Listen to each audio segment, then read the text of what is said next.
ಬಸವನಗೌಡ ಪಾಟೀಲ್ ಯತ್ನಾಳ್ ಅವರನ್ನ ಉಚ್ಚಾಟನೆ ಮಾಡಲಾಗಿದೆ. ಪಕ್ಷದಿಂದ ಉಚ್ಚಾಟನೆ ಮಾಡಲಾಗಿದೆ. ಬಿಜೆಪಿಯಿಂದ ಬಸವನಗೌಡ ಪಾಟೀಲ್ ಯತ್ನಾಳ್ ಅವರ ಉಚ್ಚಾಟನೆ. 6 ವರ್ಷಗಳ ಕಾಲ ಯತ್ನಾಳ್ ಕಿಕ್ ಔಟ್. ರೆಬಲ್ ಲೀಡರ್ಗೆ ಹೈಕಮಾಂಡ್ ಬಿಗ್ ಶಾಕ್. ಬಿಜೆಪಿ ರಾಜ್ಯಾಧ್ಯಕ್ಷ ವಿಜಯೇಂದ್ರಗೆ ಭಾರಿ ಮುನ್ನಡೆ. ಕೊನೆಗೂ ಯತ್ನಾಳ್ ವಿರುದ್ಧ ಶಿಸ್ತು ಕ್ರಮ. ಯತ್ನಾಳ್ ತಲೆದಂಡ ಪಡೆದ ಹೈಕಮಾಂಡ್. ಪಕ್ಷದ ವಿರುದ್ಧ ಅಬ್ಬರಿಸಿದ್ದೆ. ಯತ್ನಾಳ್ಗೆ ಮುಳುವಾಯ್ತಾ? ಎಸ್, ಯತ್ನಾಳ್ಗೆ ಮುಳುವಾಗಿದ್ದೇನ್ ಹಾಗಾದ್ರೆ? ಬಿಜೆಪಿಯಿಂದ ಬಸವನಗೌಡ ಪಾಟೀಲ್ ಯತ್ನಾಳ್ ಅವರ ಉಚ್ಚಾಟನೆಯಾಗಿದೆ. ರೆಬಲ್ ಲೀಡರ್ಗೆ ಹೈಕಮಾಂಡ್ ಬಿಗ್ ಶಾಕ್ ಅನ್ನ ನೀಡಿದೆ. ಕೊನೆಗೂ ಯತ್ನಾಳ್ ವಿರುದ್ಧ ಶಿಸ್ತಿನ ಕ್ರಮ ಕೈಗೊಳ್ಳಲಾಗ್ತಾ ಇದೆ. ಯತ್ನಾಳ್ ತಲೆದಂಡ ಪಡೆದ ಹೈಕಮಾಂಡ್ ಪಕ್ಷದ ವಿರುದ್ಧ ಅಬ್ಬರಿಸಿ ಬೊಬ್ಬಿರಿತಾ ಇದ್ದಂತಹ ಯತ್ನಾಳ್ಗೆ ಇದೇ ಮುಳುವಾಯಿತು. ಬಿಜೆಪಿಯಿಂದ ಬಸವನಗೌಡ ಪಾಟೀಲ್ ಯತ್ನಾಳ್ ಉಚ್ಚಾಟನೆ ಕಂಡಲ್ಲಿ ಮಾತನಾಡ್ತಾ ಇದ್ರು. ವಿಜಯೇಂದ್ರ ವಿರುದ್ಧವಾಗಿ ಮಾತನಾಡ್ತಾ ಇದ್ರು. ಯಡಿಯೂರಪ್ಪ ವಿರುದ್ಧವಾಗಿ ಮಾತನಾಡ್ತಾ ಇದ್ರು. ಹೊಸ ಬಣವನ್ನೇ ಸೃಷ್ಟಿ ಮಾಡಿದ್ರು ಬಿಜೆಪಿಯಲ್ಲಿ. ಈಗ ಅವರ ಪರಿಸ್ಥಿತಿ ಹೇಗಾಗಿದೆ ನೋಡಿ. ಬಿಜೆಪಿ ರಾಜ್ಯಾಧ್ಯಕ್ಷ ವಿಜಯೇಂದ್ರ ಅವರಿಗೆ ಮುನ್ನಡೆ ಆಗಿದೆ. ಕೊನೆಗೂ ಕೂಡ ಯತ್ನಾಳ್ ವಿರುದ್ಧ ಹೈಕಮಾಂಡ್ ಶಿಸ್ತಿನ ಕ್ರಮವನ್ನ ಕೈಗೊಂಡಿದೆ. ರಾಜ್ಯಾಧ್ಯಕ್ಷರ ವಿರುದ್ಧ ಮಾತನಾಡ್ತಾ ಇದ್ರು. ಎಲ್ಲಾ ಕಡೆಯಲ್ಲೂ ಸುದ್ದಿಯಲ್ಲಿದ್ರು. ಬಿಜೆಪಿಯಿಂದ ಬಸವನಗೌಡ ಪಾಟೀಲ್ ಯತ್ನಾಳ್ ಉಚ್ಚಾಟನೆ ಮಾಡಲಾಗಿದೆ. 6 ವರ್ಷಗಳ ಕಾಲ Yatnal kick out. Rebel leader ಅಂತ ಗುರುತಿಸಿಕೊಂಡಿದ್ರು. ಹೈಕಮಾಂಡ್ ಸರಿಯಾದ ಶಾಕ್ ಅನ್ನ ಕೊಟ್ಟಿದೆ. ಹೈಕಮಾಂಡ್ ಹೇಳ್ತಾ ಇತ್ತು, ಎಲ್ಲೂ ಕೂಡ ಈ ವಿಚಾರದ ಬಗ್ಗೆ ಚರ್ಚೆ ಬೇಡ, ಮಾತನಾಡಬೇಡಿ. ವಿಜಯೇಂದ್ರ ಅವರ ವಿರುದ್ಧವಾಗಿ ಆಗಿರ್ಲಿ, ಪಕ್ಷದ ವಿರುದ್ಧವಾಗಿ ಆಗಿರ್ಲಿ, ಮಾತನಾಡ್ಲಿಕ್ಕೆ ಹೋಗಬೇಡಿ. ಸಾಕಷ್ಟು ಸಲ ಹೈಕಮಾಂಡ್ ಸೂಚನೆಯನ್ನ ನೀಡಿತ್ತು.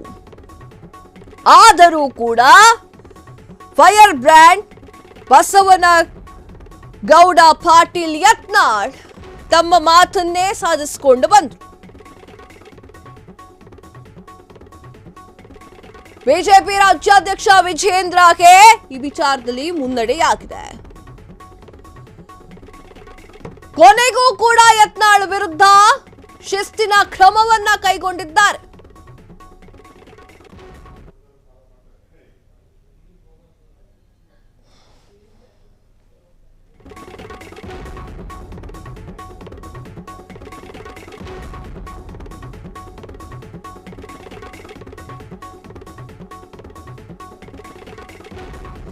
ಯತ್ನಾಳ್ ಬಿಜೆಪಿಯಿಂದ ಉಚ್ಚಾಟನೆಯಾಗಿದ್ಯಾಕೆ?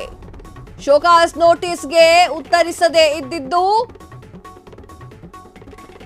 ಹಲವು ಬಾರಿ ನೋಟಿಸ್ ಕೊಟ್ರು, ಡೋಂಟ್ ಕೇರ್. ಎಷ್ಟೇ ವಾರ್ನ್ ಮಾಡಿದ್ರು ಅಬ್ಬರಿಸಿದ್ದಂತಹ ಯತ್ನಾಳ್ ವಿಜಯೇಂದ್ರ ವಿರುದ್ಧ ಗುಡುಗುತ್ತಲೇ ಇದ್ದಂತಹ ರೆಬಲ್.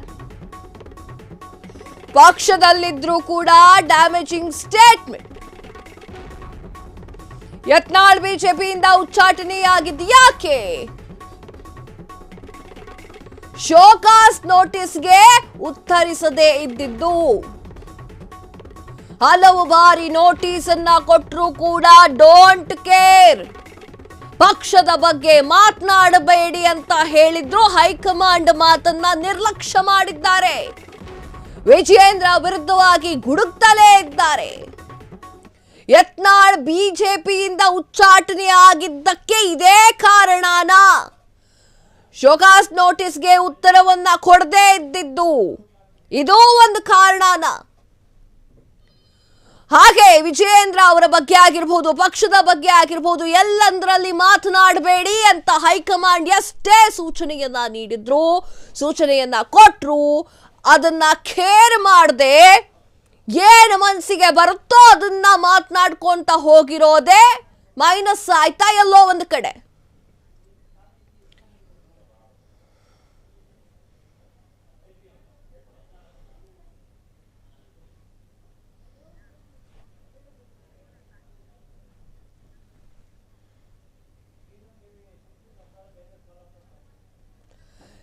ಎಸ್, ಈ ವಿಚಾರದ ಬಗ್ಗೆ ಮಾತನಾಡೋಕೆ ಸಹೋದ್ಯೋಗಿಗಳಾಗಿರುವಂತಹ ಸಾಹಿಲ್ ನಮ್ ಜೊತೆಗಿದ್ದಾರೆ, ಮಾತಾಡೋಣ. ಸಾಹಿಲ್, ಯಾಕಾಗಿ ಯತ್ನಾಳ್ ಅವರ ಉಚ್ಚಾಟನೆ ಆಗಿರಬಹುದು? ಕಾವ್ಯ, ಬಿಜೆಪಿಯ ಅತ್ಯಂತ ಅಚ್ಚರಿಯ ಬೆಳವಣಿಗೆಗಳ ಪೈಕಿ ಇದು ಕೂಡ ಒಂದಾಗುತ್ತೆ. ಯತ್ನಾಳ್ ಬಿ.ವೈ. ವಿಜಯೇಂದ್ರ ಯಾವಾಗ ರಾಜ್ಯಾಧ್ಯಕ್ಷರಾಗಿ ಪಟ್ಟಕ್ಕೇರ್ತಾರೋ ಆಗಿನಿಂದ ಈವರೆಗೂ ಕೂಡ ಒಂಥರ ಸಾಂಪ್ರದಾಯಿಕವಾಗಿ ಬಿ.ವೈ. ವಿಜಯೇಂದ್ರರನ್ನ ವಿರೋಧಿ ಅಂತ ಪರಿಗಣಿಸಿಕೊಂಡಿರುವಂತಹ ವ್ಯಕ್ತಿಯಾಗಿದ್ದು ಬಸನಗೌಡ ಪಾಟೀಲ್ ಯತ್ನಾಳ್, ವಿಜಯಪುರದ ಬಿಜೆಪಿ ಶಾಸಕ. ಈ ಹಿಂದೆ ರಾಜ್ಯದಲ್ಲಿ ಕೋರ್ ಕಮಿಟಿ ಸಭೆಯಾಯಿತು, ಬಿಜೆಪಿಯ ಹೈಕಮಾಂಡ್ ನಾಯಕರು ಜೊತೆಗೆ ಉಸ್ತುವಾರಿಗಳು ಕೂಡ ಬಂದಿದ್ರು.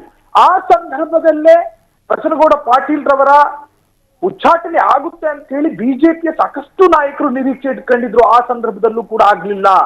ಅದಾದ ನಂತರ ಅತ್ಯಂತ ನಿಷ್ಠೂರವಾಗಿ ಬಹಿರಂಗವಾಗಿಯೇ ಬಿ.ಎಸ್. ಯಡಿಯೂರಪ್ಪರ ಕುಟುಂಬವನ್ನ ಅವರು ಒಂದರ್ಥದಲ್ಲಿ ಖಂಡಿಸ್ತಾನೆ ಬಂದ್ರು.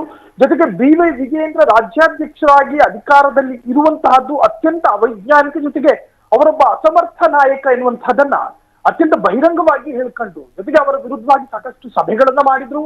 ಅದೇ ಸಮುದಾಯದ ಬಿ.ವೈ. ವಿಜಯೇಂದ್ರ ಜೊತೆಗೆ ಯತ್ನಾಳ್ ಅವರ ಯಾವ ಸಮುದಾಯ ಇದೆಯೋ ಆ ಸಮುದಾಯದ ಅನೇಕ ಮಠಾಧಿಪತಿಗಳ ಸಮಾವೇಶಗಳನ್ನು ಕೂಡ ಮಾಡಿದ್ರು. ಅಲ್ಲಿಯೂ ಕೂಡ ಯಡಿಯೂರಪ್ಪರ ಕುಟುಂಬವನ್ನ ನಿಂದಿಸುವಂತಹ ಕೆಲಸಗಳಾಯಿತು. ಜೊತೆಗೆ ಇಲ್ಲಿ ಕೇವಲ ಬಿ.ಎಸ್. ಯಡಿಯೂರಪ್ಪರನ್ನ ವಿರೋಧ ಮಾಡ್ಕೊಂಡಿದ್ದಾರೆ ಅನ್ನೋ ಕಾರಣಕ್ಕೋಸ್ಕರ ಉಚ್ಚಾಟನೆ ಆಗ್ಲಿಲ್ಲ. ಪಕ್ಷದ ಇಮೇಜಿಗೂ ಕೂಡ ಡ್ಯಾಮೇಜ್ ತರುವಂತಹ ಪ್ರಯತ್ನ. ಒಂದು ಕಡೆ ಆಡಳಿತಾರೂಢ ಕಾಂಗ್ರೆಸ್ ಪಕ್ಷಕ್ಕೂ ಕೂಡ ಇದೊಂಥರದ ಆಹಾರವಾಗಿ ಸಿಕ್ತು ಅವರಿಗೆ. ಬಿಜೆಪಿಯವರ ಒಳ ಜಗಳ, ಒಳಬೇಗುದಿ ನಿಜಕ್ಕೂ ಕೂಡ ಕಾಂಗ್ರೆಸ್ ಅವರಿಗೆ ರಾಜಕೀಯವಾದಂತಹ ಆಹಾರವಾಗಿ ಸಿಕ್ಕಿರ್ತಕ್ಕಂತಹದ್ದು. ಇವೆಲ್ಲ ಅಂಶಗಳನ್ನ ಒಳಗೊಂಡು ಇವತ್ತು ಬಿಜೆಪಿಯ ಶಿಸ್ತು ಸಮಿತಿ ಏನಿದೆಯೋ ಅತ್ಯಂತ ಕಠಿಣವಾದಂತಹ ಕ್ರಮವನ್ನ ಕೈಗೊಂಡಿರ್ತಕ್ಕಂತಹದ್ದು. ಯತ್ನಾಳ್ಗೆ ಈ ಹಿಂದೆಯೂ ಕೂಡ ಶಿಸ್ತು ಸಮಿತಿ ಎರಡೆರಡು ಬಾರಿ ಶೋಕಾಸ್ ನೋಟಿಸ್ ಅನ್ನ ಕೊಟ್ಟಿತ್ತು. ಒಂದು ಬಾರಿ ನೋಟಿಸ್ ಕೊಟ್ಟಿತ್ತು, ಅದಕ್ಕೂ ಕೂಡ ಒಂದು ರೀತಿಯ ಬೇಜವಾಬ್ದಾರಿತನದ ಉತ್ತರವನ್ನ ಕೊಟ್ಟಿದ್ರು ಯತ್ನಾಳ್. ಅದೇ ರೀತಿ ಎರಡನೇ ಬಾರಿಯ ನೋಟಿಸ್ಗೆ ಗಡುವನ್ನು ಕೂಡ ಕೊಟ್ಟಿದ್ರು. ನೀವು ಸಮರ್ಥವಾದ ಉತ್ತರವನ್ನ ಕೊಡದೇ ಇದ್ರೆ ನಿಜಕ್ಕೂ ಕೂಡ ನಾವು ಕಠಿಣವಾದಂತಹ ಕ್ರಮವನ್ನ ಕೈಗೊಳ್ತೀವಿ ಎನ್ನುವಂತಹ ಪ್ರಶ್ನೆಯನ್ನ ಇಡುತ್ತಾ ಎರಡನೇ ಬಾರಿಯ ಶೋಕಾಸ್ ನೋಟಿಸ್ ಅನ್ನು ಕೂಡ ಕೊಡಲಾಯಿತು. ಅದಾದ ನಂತರವೂ ಕೂಡ ವಿಪರೀತವಾಗಿ ಮಾತನಾಡೋದಕ್ಕೆ ಶುರು ಮಾಡಿದ್ರು ಕಾವ್ಯ. ಜೊತೆಗೆ ಬಸನಗೌಡ ಪಾಟೀಲ್ ಯತ್ನಾಳ್ ರೇಣುಕಾಚಾರ್ಯ ವಿರುದ್ಧವಾಗಿಯೂ, ಪಿ ರಾಜೀವ್ ವಿರುದ್ಧವಾಗಿಯೂ, ಜೊತೆಗೆ ಅತ್ಯಂತ ನಿಷ್ಠೂರವಾಗಿ ಬಿ.ಎಸ್. ಯಡಿಯೂರಪ್ಪರ ಆಡಳಿತದ ಬಗ್ಗೆ, ಜೊತೆಗೆ ಬಿ.ವೈ. ವಿಜಯೇಂದ್ರರ ವಿರುದ್ಧವೂ ಕೂಡ ಹರಿಹಾಯೋದಕ್ಕೆ ಶುರು ಮಾಡಿದ್ರು. ಎಲ್ಲೋ ಒಂದು ಕಡೆ ಹೈಕಮಾಂಡ್ ನಾಯಕರನ್ನೂ ಕೂಡ ಒಂದು ರೀತಿಯಲ್ಲಿ ನಿರ್ಲಕ್ಷ್ಯ ಮಾಡಿದ್ದೇ ಅವರಿಗೆ ಮುಳುವಾಯ್ತಾ ಎನ್ನುವಂತಹದ್ದು.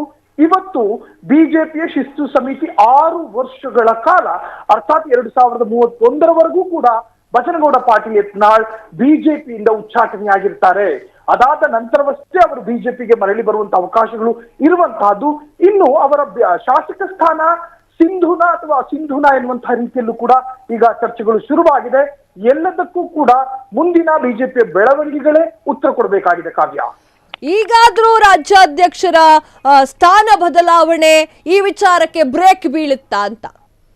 ಇಲ್ಲಿ ಎಲ್ಲೋ ಒಂದು ಕಡೆ ಬಿ.ವೈ. ವಿಜೇಂದ್ರರನ್ನ ಅಥವಾ ಅವರ ಸ್ಥಾನವನ್ನ ಉಳಿಸಿಕೊಳ್ಳೋದಕ್ಕೆ ಅಥವಾ ಅವರನ್ನು ಉಳಿಸಿಕೊಳ್ಳೋದಕ್ಕೆ ಯತ್ನಾಳ್ ರವರಿಗೆ ಉಚ್ಚಾಟನೆಯ ಪ್ರತಿಫಲವನ್ನು ಕೊಡಲಾಯ್ತಾ ಎನ್ನುವಂತ ರೀತಿಯಲ್ಲೂ ಕೂಡ ಚರ್ಚೆಗಳು ಶುರುವಾಗಿದೆ. ಎಲ್ಲೋ ಒಂದು ಕಡೆ ಬಿ.ವೈ. ವಿಜೇಂದ್ರರ ಪರ ನಿಂತ್ಕೋತಾ ಬಿಜೆಪಿ ಹೈಕಮಾಂಡ್ ಎನ್ನುವಂತಹದ್ದು. ಕಾರಣ ಇಲ್ಲಿ ಯತ್ನಾಳ್ ಇಟ್ಟಂತಹ ಬೇಡಿಕೆಗೆ ಹೈಕಮಾಂಡ್ ನಾಯಕರು ಸೊಪ್ಪು ಹಾಕಿಲ್ಲ. ಯತ್ನಾಳ್ ನಾನಾ ತರಹದ ಬೇಡಿಕೆಗಳನ್ನ ಇಟ್ಟಿದ್ರು. ಬಿ.ವೈ. ವಿಜೇಂದ್ರರನ್ನ ಕೆಳಗಿಳಿಸಬೇಕು, ನಾನು ಬಿಜೆಪಿಯ ರಾಜ್ಯಾಧ್ಯಕ್ಷನಾದ್ರೆ 150ಕ್ಕೂ ಹೆಚ್ಚು ಸೀಟ್ ಗೆಲ್ಲುವುದರ ಮುಖಾಂತರವಾಗಿ ಬಿಜೆಪಿಗೆ ಬಲ ತುಂಬಿಕೊಡ್ತೀನಿ ಅನ್ನುವಂತಹ ಒಂದು ಆಶೆಗಳನ್ನು ಕೂಡ ವ್ಯಕ್ತಪಡಿಸಿದ್ರು. ಇವೆಲ್ಲದರ ನಡುವೆ ಹೈಕಮಾಂಡ್ ನಿಂತಿದ್ದು ಮಾತ್ರ ಬಿ.ವೈ. ವಿಜೇಂದ್ರರ ಪರ. ಹಾಗಾಗಿ ನೀವು ಹೇಳದಂತೆ ಇನ್ನಾದ್ರೂ ಏನು ಬಿಜೆಪಿ ರಾಜ್ಯಾಧ್ಯಕ್ಷರ ಸ್ಥಾನದ ಬಗ್ಗೆ ಕಚ್ಚಾಟ ಆಡುವಂತಹದ್ದು ಅಥವಾ ಅದರ ವಿರುದ್ಧ ಮಾತನಾಡುವಂತಹದ್ದು ಕಮ್ಮಿ ಆಗಬಹುದು ಎನ್ನುವಂತಹದ್ದು ಈ ಒಂದು ಉಚ್ಚಾಟನೆಯ ನಿರ್ಧಾರದ ನಂತರ ಆ ಒಂದು ಅಂಶಗಳನ್ನು ನಾವು ಗಮನಿಸಬಹುದಾಗಿದೆ. ಕಾವ್ಯ, ಸಾಹಿಲ್, ಯತ್ನಾಳ್ ಉಚ್ಚಾಟನೆ ಏನಿದೆ ಇದು ಬೇರೆ ನಾಯಕರಿಗೂ ಕೂಡ ಸ್ವಲ್ಪ ಭಯ ಹುಟ್ಟಿಸುವಂತಹ ನಿರ್ಧಾರವ ಅಂತ? ಎಸ್, ಲಿಟ್ರಲಿ ಕಾವ್ಯ, ಅಕ್ಷರಶಃ. ಕಾರಣ ಏನಂತ ಹೇಳಿದ್ರೆ ಬಿಜೆಪಿಯ ಶಾಸಕ SP ಸೋಮಶೇಖರ್ ಜೊತೆಗೆ ಸಾಕಷ್ಟು ಬಿಜೆಪಿಯ ಶಾಸಕರೇ ಕಾಂಗ್ರೆಸ್ನ ನಾಯಕರನ್ನ ಹೊಗಳುವಂತಹ ಸಾಕಷ್ಟು ಘಟನೆಗಳನ್ನು ಕೂಡ ನಾವು ಗಮನಿಸಿದ್ವಿ. ಎಲ್ಲೋ ಒಂದು ಕಡೆ ಬಿಜೆಪಿಯ ಶಿಸ್ತು ಸಮಿತಿಯ ನಿಯಮಗಳನ್ನ ಉಲ್ಲಂಘಿಸ್ತಾ ಇದ್ದಾರೆ. ಅದರಲ್ಲಿ ವಿಶೇಷವಾಗಿ SP ಸೋಮಶೇಖರ್, ಅದೇ ತರಹ ನಾನಾ ಶಾಸಕರು ಕೂಡ ಕಾಂಗ್ರೆಸ್ ಪರವಾಗಿ ಮಾತನಾಡ್ತಾ ಇದ್ರು, ಜೊತೆಗೆ ಕಾಂಗ್ರೆಸ್ ಆಡಳಿತದ ಪರವಾಗಿ ಮಾತನಾಡ್ತಾ ಇದ್ರು. ಕಾಂಗ್ರೆಸ್ನ ಗ್ಯಾರಂಟಿಗಳನ್ನ ಹೊಗಳುವಂತಹ ಪ್ರಯತ್ನಗಳು. ಇನ್ನು ಯಾವಾಗ ಬಸನಗೌಡ ಪಾಟೀಲ್ ಯತ್ನಾಳ್ಗೆ ಉಚ್ಚಾಟನೆಯ ಶಿಕ್ಷೆಯನ್ನ ಕೊಡ್ತು ಸಮಿತಿ, ಇನ್ನಾದ್ರೂ ಕೂಡ ಈ ರೀತಿ ತನ್ನ ಪಕ್ಷ ಬಿಜೆಪಿಯಲ್ಲಿ ಇದ್ದುಕೊಂಡೇ ಪರಪಕ್ಷವನ್ನ ಹೊಗಳುವಂತಹ ಅಥವಾ ಪರಪಕ್ಷದ ನಾಯಕರನ್ನ ಸಮರ್ಥನೆ ಮಾಡುವಂತ ವಿಚಾರಗಳು ಕಮ್ಮಿ ಆಗಬಹುದು ಅಂತ ಅನಿಸ್ತಾ ಇದೆ. ಕಾವ್ಯ, 6 ವರ್ಷಗಳ ಈ ಒಂದು ಉಚ್ಚಾಟನೆಯ ಅವಶ್ಯಕತೆ ಇತ್ತ ಅಂತ ಸಾಹಿಲ್? ಇಲ್ಲಿ ಬಿಜೆಪಿ ಅಂತ ಬಂದಾಗ ಅಲ್ಲಿ ಶಿಸ್ತುಗಳು, ಬಿಜೆಪಿ ಅಂದ್ರೆ ಶಿಸ್ತು ಅಂದ್ರೆ ಬಿಜೆಪಿ ಅನ್ನುವಂತ ರೀತಿಯಲ್ಲೇ ನಮ್ಮ ರಾಷ್ಟ್ರದಲ್ಲಿ ಬಿಜೆಪಿ ಕಾಣ್ತಾ ಇರುವಂತದ್ದು. ಹೀಗಿದ್ದಾಗ 2 ಬಾರಿ ಶೋಕಾಸ್ ನೋಟಿಸ್ ಅನ್ನ ಕೊಟ್ಟು ಏನು ಬಿಜೆಪಿಯ ಶಿಸ್ತು ಸಮಿತಿ ಈ ಎಲ್ಲಾ ಮುನ್ಸೂಚನೆ ಕೊಟ್ಟ ನಂತರವೂ ಕೂಡ ತನ್ನ ಚಾಳಿಯನ್ನ ಮುಂದುವರಿಸ್ತಾನೆ ಹೋದ್ರು ಬಸನಗೌಡ ಪಾಟೀಲ್ ಯತ್ನಾಳ್. ಅದು ಕೇವಲ BS ಯಡಿಯೂರಪ್ಪರಿಗೆ ಮಾತ್ರ ಡ್ಯಾಮೇಜ್ ಆಗಿದ್ದಲ್ಲ, BY ವಿಜೇಂದ್ರಗೆ ಮಾತ್ರ ಡ್ಯಾಮೇಜ್ ಆಗಿದ್ದಲ್ಲ, ಇಡೀ ರಾಷ್ಟ್ರೀಯ ಬಿಜೆಪಿ ಪಕ್ಷಕ್ಕೆ ಡ್ಯಾಮೇಜ್ ಆಗೋದಕ್ಕೆ ಶುರುವಾಯಿತು. ಯಾವಾಗ ಬಿಜೆಪಿಯ ಜಂಘಾಬಲವೇ ನಡುಗಿಸೋದಕ್ಕೆ ಶುರು ಮಾಡಿದ್ರು ಯತ್ನಾಳ್, ಆಗ ಬಿಜೆಪಿ ಹೈಕಮಾಂಡ್ ನಾಯಕರು ಕೂಡ ಅದನ್ನೇ ಯೋಚನೆ ಮಾಡಿದ್ರು. ಇದನ್ನ ಹೀಗೆ ಬಿಟ್ಟರೆ ವಿಪರೀತವಾಗಿ ಹೋಗುತ್ತೆ ಅನ್ನೋ ಕಾರಣಕ್ಕೋಸ್ಕರ ಈಗ ಅವರನ್ನ ಉಚ್ಚಾಟನೆ ಮಾಡಲಾಗಿದೆ. ಕಾವ್ಯ, ಓಕೆ, ಎಲ್ಲೋ ಒಂದ್ ಕಡೆ ಯತ್ನಾಳ್ ಅವರ ಈ ಒಂದು ಉಚ್ಚಾಟನೆ ಏನಿದೆ ಹಲವಾರು ಜನಕ್ಕೆ ಪಾಠ ಕಲಿಸುವಂತೆ ಆಗಿದೆ. ಇದು ಹೊರಗಡೆಯಿಂದ ಹೇಗ್ ಕಾಣಿಸ್ತಾ ಇದೆ ಸಾಹಿಲ್ ಅಂತಂದ್ರೆ, ಯಡಿಯೂರಪ್ಪ ಅವರ ಫ್ಯಾಮಿಲಿದೆ ಒಂಥರ ದೊಡ್ಡ ಕೈ ಅಂತ ಎನ್ನುವಂತಹ ನಿರ್ಧಾರ ಬಂದ್ಬಿಟ್ಟಿದ್ಯಾ ಹಾಗಾದ್ರೆ ಹೈಕಮಾಂಡ್? ಕಾವ್ಯ, ಆ ರೀತಿ ರಾಜಕೀಯದಲ್ಲಿ ಆ ರೀತಿ ಯೋಚನೆ ಮಾಡೋದಕ್ಕೆ ಸಾಧ್ಯ ಇಲ್ಲ. ಕರ್ನಾಟಕದ ರಾಜಕೀಯ ಏನಿದೆಯೋ ಅದು ಜಾತಿ ಲೆಕ್ಕಾಚಾರದ ಆಧಾರದಲ್ಲಿ ನಡೆಯುವಂತಹ ಒಂದು ಸ್ಟೇಟ್ ಆಗಿರೋದ್ರಿಂದಾಗಿ ಬಸನಗೌಡ ಪಾಟೀಲ್ ಯತ್ನಾಳ್ ಅವರ ಕಮ್ಯುನಿಟಿನೇ BS ಯಡಿಯೂರಪ್ಪರ ಕಮ್ಯುನಿಟಿ. ಹಾಗಾಗಿ ಇಬ್ಬರು ಒಂದೇ ಸಮುದಾಯದ ನಾಯಕರಾಗಿರೋದ್ರಿಂದಾಗಿ ಇಲ್ಲಿ ಆ ತರಹದಲ್ಲಿ ಪ್ರಯೋಗ ಆಗಿದೆ ಅಂತ ಹೇಳಿದ್ರೆ ತಪ್ಪಾಗುತ್ತೆ. ಒಟ್ಟಾರೆ ಮುಂದೆ ಯಾರು ಕೂಡ ಬಿಜೆಪಿ ವಿರುದ್ಧವಾಗಿ ಬಿಜೆಪಿಯಲ್ಲಿ ಇದ್ದುಕೊಂಡೇ ಬಿಜೆಪಿಯ ವಿರುದ್ಧ ಕೆಲಸ ಮಾಡುವಂತಹ ಕೆಲಸಗಳು ನಿಂತ್ಕೋಬೇಕು ಎನ್ನುವಂತಹ ಒಂದು ಸಂದೇಶವನ್ನ ರವಾನಿಸುವುದಕ್ಕೆ ಈ ತರಹದ ಒಂದು ನಿರ್ಧಾರಕ್ಕೆ ಬರಲಾಗಿದೆ. ಕಾವ್ಯ, ಓಕೆ ಸಾಹಿಲ್, ಹಾಗೆ ಲೈನ್ ನಲ್ಲಿ ಇರಿ. ಈಗ ಒಂದು ಬಿಗ್ ಬ್ರೇಕಿಂಗ್ ನ್ಯೂಸ್ ಬರ್ತಾ ಇದೆ.